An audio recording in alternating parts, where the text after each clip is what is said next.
Graça e paz, amados. Amém? Amém. Abra comigo Salmos 66.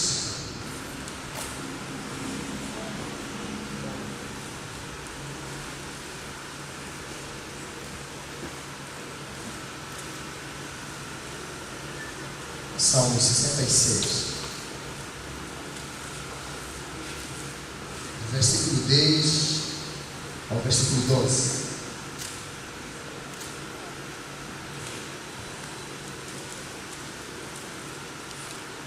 Amém? Todo mundo achou? Amém. Diz assim: pois tu, ó Deus, nos provaste, tu nos afinaste como se afina a prata. Tu nos meteste numa rede e afligiste os nossos lombos. Fizeste com que os homens cavalgassem sobre a nossa cabeça. Passamos pelo fogo e pela água, mas trouxeste-nos a um lugar de abundância. Amém? E te louvamos, porque o Senhor é o único Deus que conhece nossas estruturas. E nós somos fracos, débeis, Senhor, mas a tua força nos levanta. Nós somos homens pecadores e muitas vezes falhos, mas a sua graça nos sustenta. Pai, nessa noite abra o nosso entendimento para que possamos perceber a palavra do Senhor e aplicá-la aos nossos corações. Elimina de nosso Senhor nossos entendimentos, nossos conceitos, nossas percepções, mas que as percepções do Senhor, elas sejam imputadas em nossos corações e saiamos desse lugar diferentes do quanto nós entramos, em nome de Jesus. Amém. Amém. Amém. Amém. Salmo 66, versículo 10 a 12, ele fala da provação de Deus.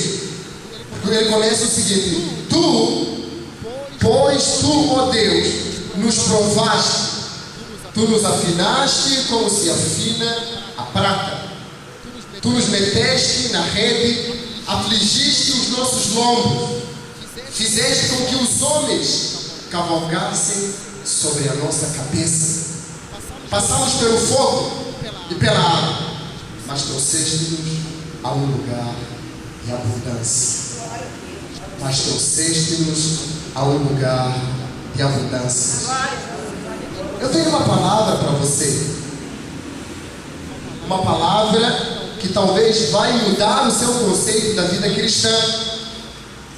Uma palavra que provavelmente não vai de acordo com o que você imaginava sobre o que é ser cristianismo. Porque na vez em que eu me encontrei com Cristo, Ele mudou os meus conceitos, Ele trouxe nova forma de pensar e Ele me desafiou a ser testemunha para todas as nações.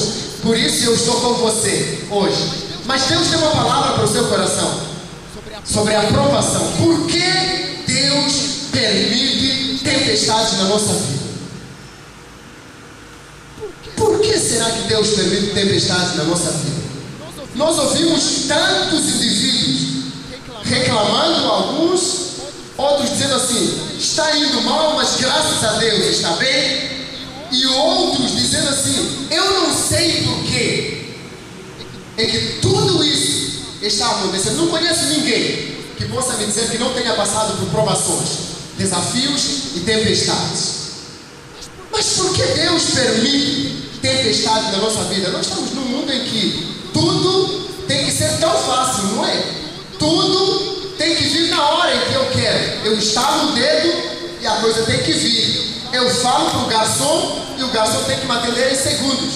Eu falo para o indivíduo para poder colocar algo talvez diante de mim e esse indivíduo traz na hora. Mas quando atrasa, quando demora ou quando não chega o tempo que eu esperava, eu me sinto frustrado. Pior do que isso, às vezes nem a resposta não aparece. Estamos diante do mundo em que o evangelho pregado não é mais o evangelho da cruz, pesada, terrível, o lugar de condenação e de opróbrio. Vivemos um evangelho de facilidades. Não, vem para Jesus, que se você estava desempregado, vai ficar empregado. Vem para Jesus, se o seu salário era baixo, ele vai aumentar. Vem para Jesus,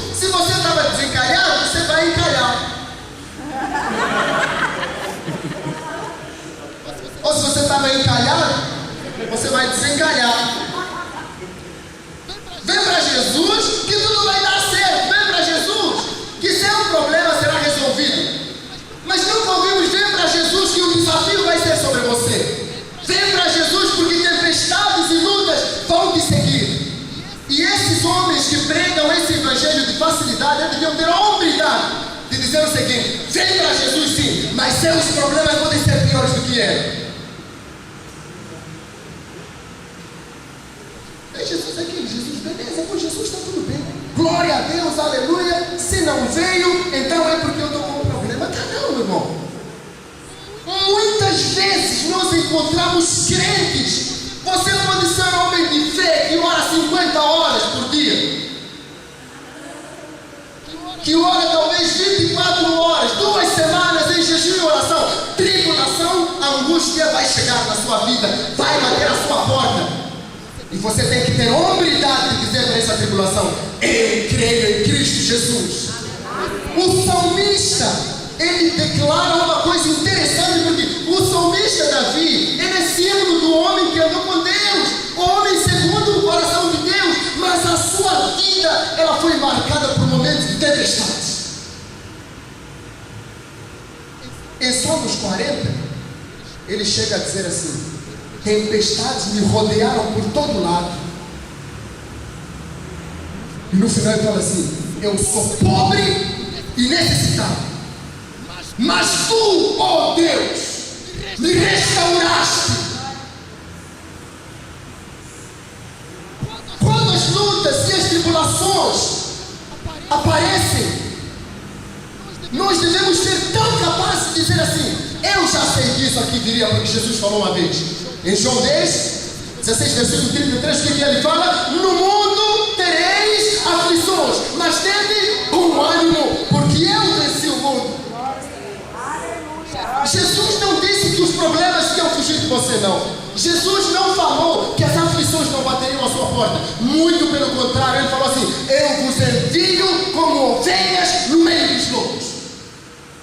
Quando vocês forem para lá, muitos vão vos injuriar, vão falar contra vocês, vão dizer falsos testemunhos, mas permaneçam firmes.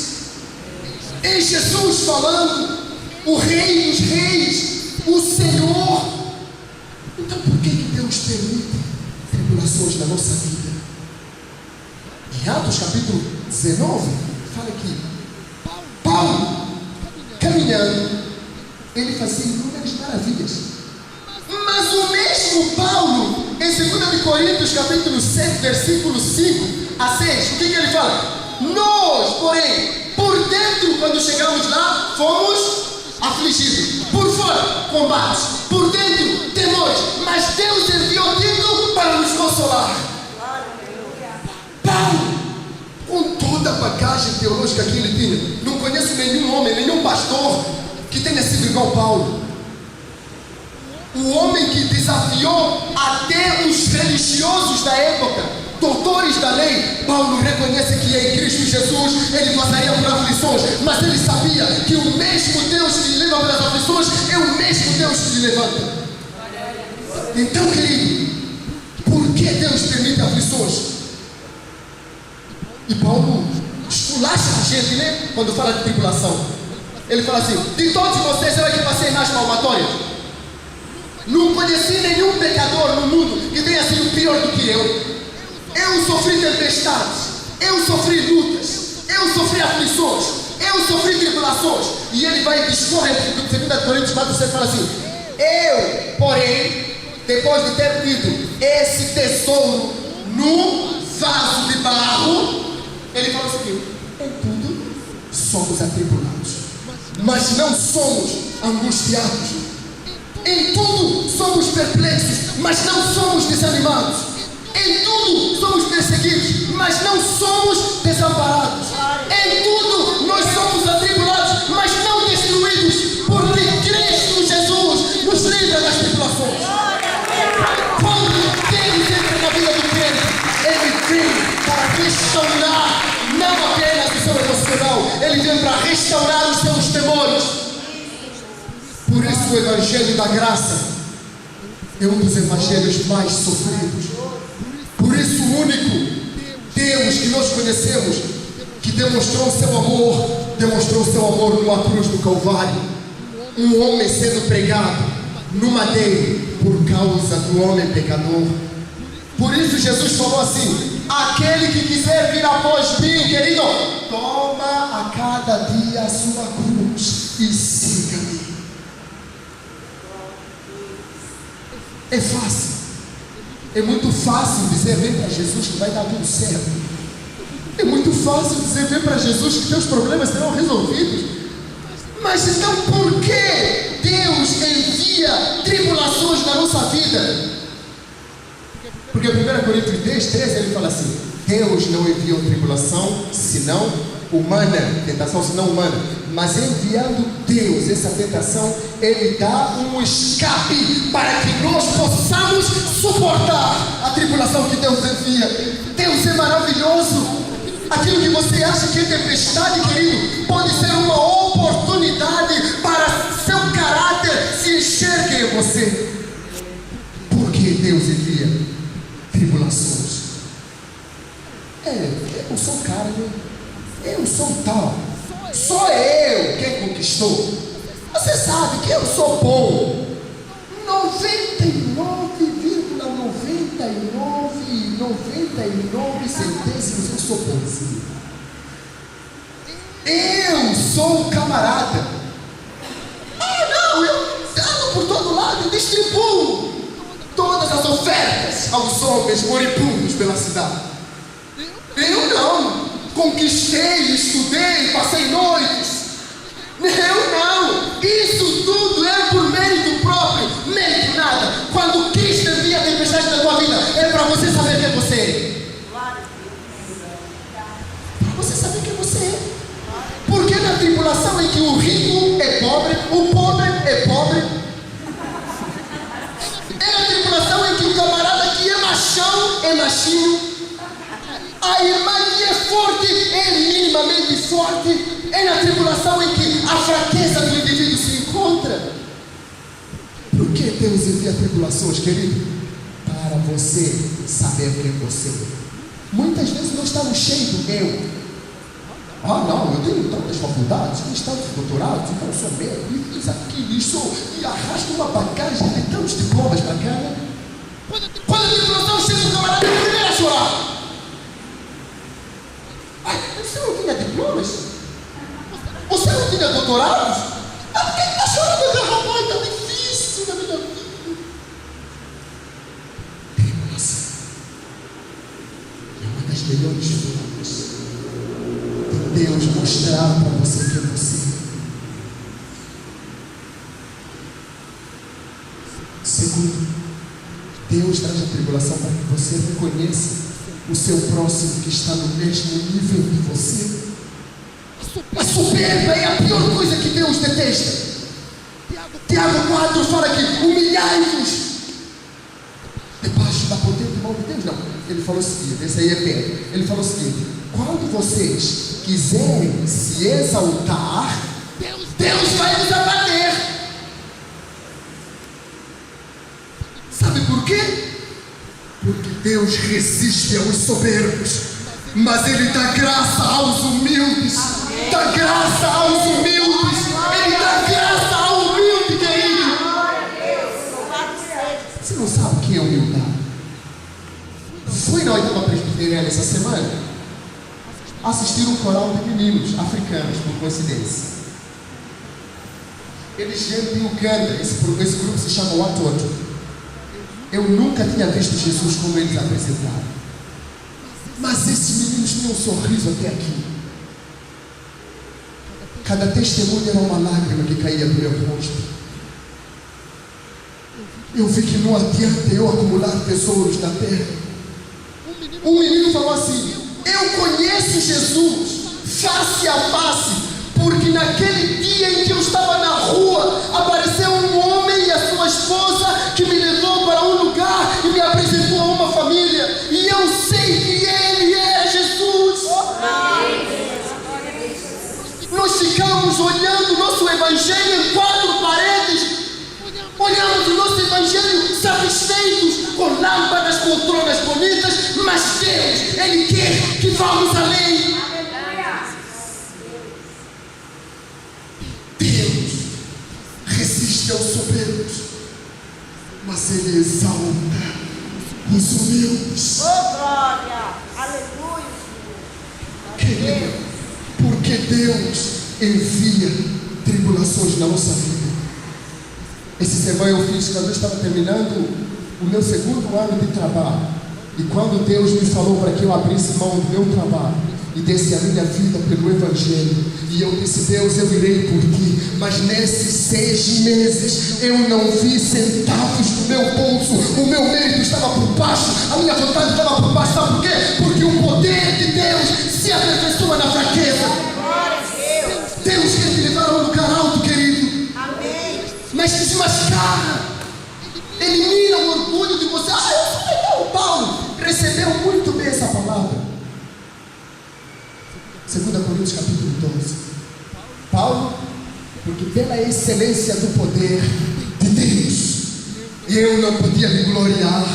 Então ele fala para que eu não me gloriasse pela excelência das revelações. Paulo é um camarada, rei das revelações. Ele que não quer revelação. Glória a Deus, eu estou aqui, Paulo, sou um revelador dos milagres e das feitas do Senhor. E Deus fala assim: Paulo, peraí, eu vou colocar um espinho na sua cara. Sabe por quê? Porque as revelações, elas vão fazer com você presunçoso, arrogante. Então o espinho na cara. Ai, Deus, ele está doendo. Espera aí, não, Deus, o que está acontecendo? Peraí, eu sou aquele que faz com que o meu poder se aperfeiçoe na fraqueza. A minha graça te basta. Glória a Deus. Sabe, queridos,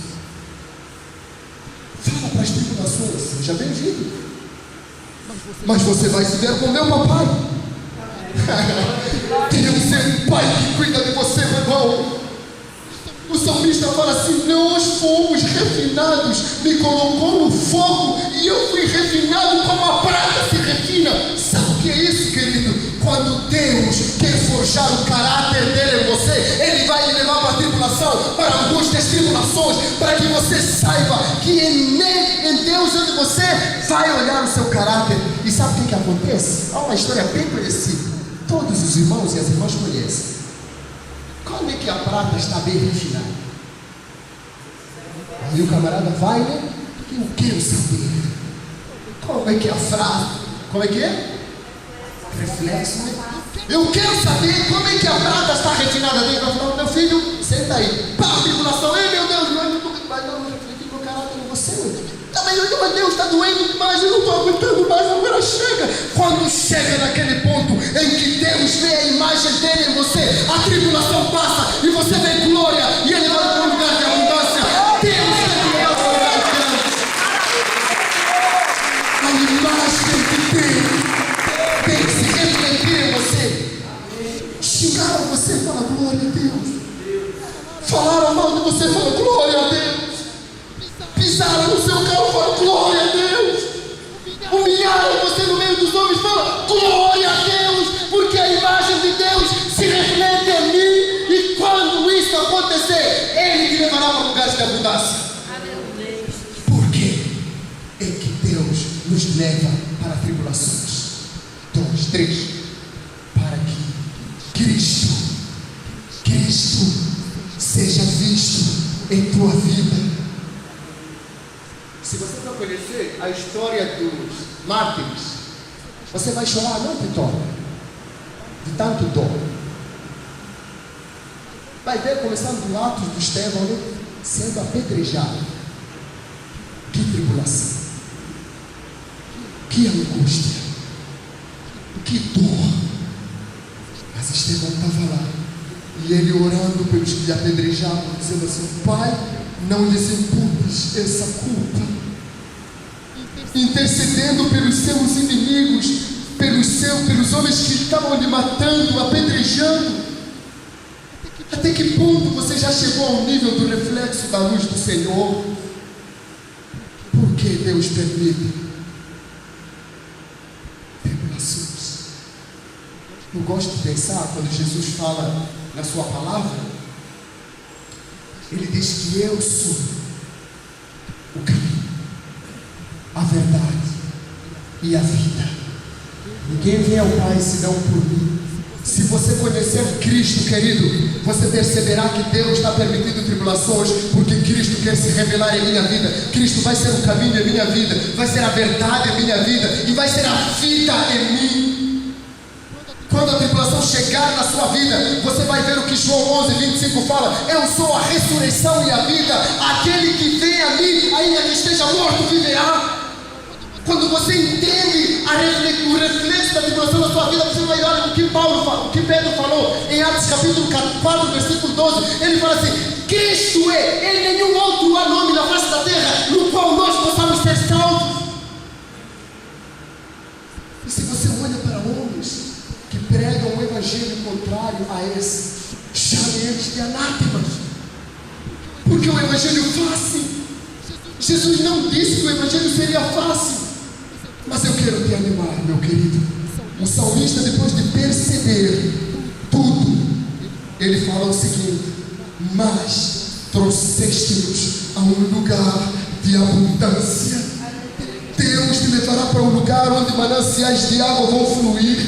Deus vai te levar para lugares onde tu terás paz com Deus e paz com os homens. Deus vai te levar para um lugar onde tu verás a promoção dele, não dos homens. E tu verás abundância, abundância, abundância em sua vida.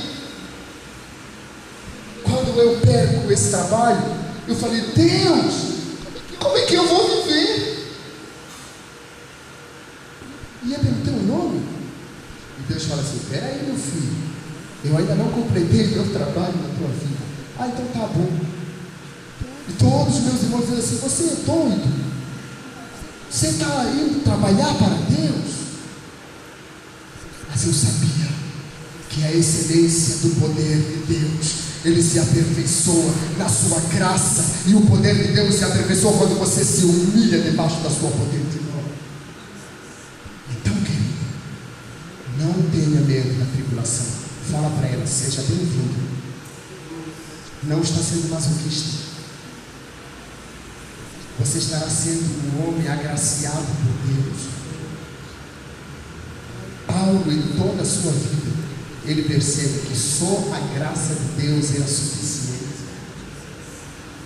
Todos os discípulos de Jesus morreram de uma forma brutal. Homens e mulheres que trouxeram o evangelho ao nosso meio enfrentaram febre amarela, enfrentaram malárias, enfrentaram situações adversas para que nós pudéssemos ter essa vida que nós temos agora. Mas sabe por quê? Porque eles entenderam que mesmo na tribulação eles podiam olhar para o alto e de lá do alto viria o socorro do Senhor. Que Deus te dê graça, que Deus te abençoe, que Deus te dê forças para superar as tribulações. Que o Senhor não lhe dê apenas essa força, Ele lhe dê graça e suprema graça. Amém. E você não possa esmorecer. Em nome de Jesus. Amém.